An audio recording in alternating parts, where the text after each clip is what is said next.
वक्फ पर जारी है सियासी घमासान। मुस्लिम बोर्ड का विरोध, बीजेपी का जवाब। बीजेपी ने बनाया कैसा तगड़ा प्लान।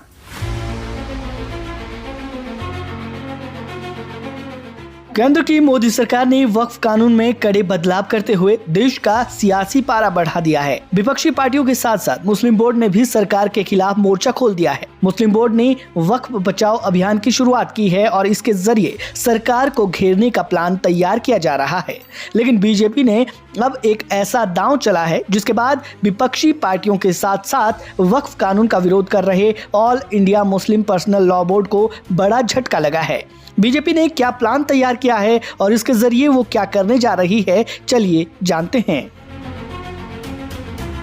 बीजेपी ने वक्फ कानून को लेकर उठ रहे विरोध के सुरों के बीच एक तगड़ा प्लान तैयार किया है। मुस्लिम बोर्ड के वक्फ बचाओ अभियान के बीच बीजेपी ने वक्फ सुधार जागरूकता अभियान की शुरुआत की है, जिसके जरिए वक्फ कानून को लेकर लोगों को जागरूक किया जाएगा। पार्टी ने पूरे देश में वक्फ सुधार जागरूकता अभियान चलाने का ऐलान किया है, जो 20 अप्रैल से 5 मई तक चलेगा। इस अभियान का मकसद मुस्लिम समुदाय को वक्फ कानून में किए गए बदलावों की सही जानकारी देना है, ताकि कांग्रेस और उसके सहयोगी दलों द्वारा फैलाए जा रहे भ्रम को दूर किया जा सके। भाजपा का मानना है कि वक्फ कानून में किए गए सुधार मुस्लिम समाज के लिए फायदेमंद साबित होंगे। खासकर शिक्षा और स्वास्थ्य जैसे क्षेत्रों में पार्टी इस अभियान के जरिए न सिर्फ कानून की सही तस्वीर पेश करना चाहती है, बल्कि मुस्लिम समुदाय तक सीधे पहुंच बनाकर उनका भरोसा भी जीतना चाहती है। अभियान की शुरुआत के लिए दिल्ली स्थित भाजपा मुख्यालय में एक कार्यशाला का आयोजन किया गया। इसमें भाजपा के राष्ट्रीय अध्यक्ष जेपी नड्डा ने कार्यकर्ताओं को संबोधित किया। उन्होंने कहा कि वक्फ कानून में किए गए सुधारों में गरीब मुस्लिम लोगों को शिक्षा और स्वास्थ्य जैसी सुविधाएं बेहतर तरीके से मिलेंगी।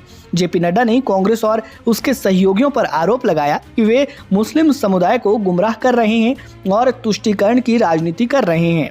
उन्होंने कहा कि भाजपा कार्यकर्ता मुस्लिम भाई बहनों तक सच्ची जानकारी पहुंचाएंगे और उन्हें कानून के फायदे समझाएंगे।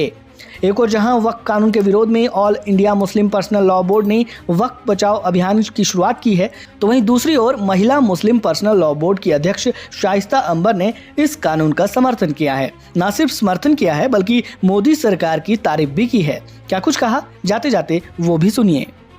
देखिए, समर्थन इस तरह से है कि एक सकारात्मक काम होना चाहिए। आज सरकार जो कदम उठा रही है, ये कदम बहुत पहले पिछली सरकारों और हमारे मजहबी लीडर और समाजी लीडर जो मुस्लिम हैं, उनको मुस्लिम समुदाय की का गरीबी और पिछड़ापन और दुर्बलता पे उनको पे नजर होनी चाहिए, क्योंकि वक्फ की जमीन न दान की जाती है और न ही खरीदी और बेची जाती है, क्योंकि वक्फ की जमीन शरई कानून के हिसाब से वो खुद दान कर देते हैं। लोग जो दान करते हैं उनका मकसद ही यही होता है कि समाज के गरीब, पिछड़े और दबे कुचले, गरीब, असहाय, बीमार लोगों के लिए शेल्टर होम हो, आश्रय होम हो, मदरसे हो जो बहुत अच्छे और एडवांस हो। कि एक इमाम मस्जिद मदरसे का या मस्जिद का एक इमाम भी हो तो वो एक IAS ऑफिसर हो, जज हो, अधिकारी हो, समाजी लीडर हो, राजनीति लीडर हो। हमें इमाम की जरूरत है, मुस्लिम कम्युनिटी में इमाम की भी जरूरत है और डॉक्टर और जज की भी जरूरत है। और महिलाओं के अधिकार, जब वो उनके माँ बाप नहीं रहते, उनको तलाक दे दिया जाता है, तो वो कहाँ छत जाए, किसके छत पे जाए?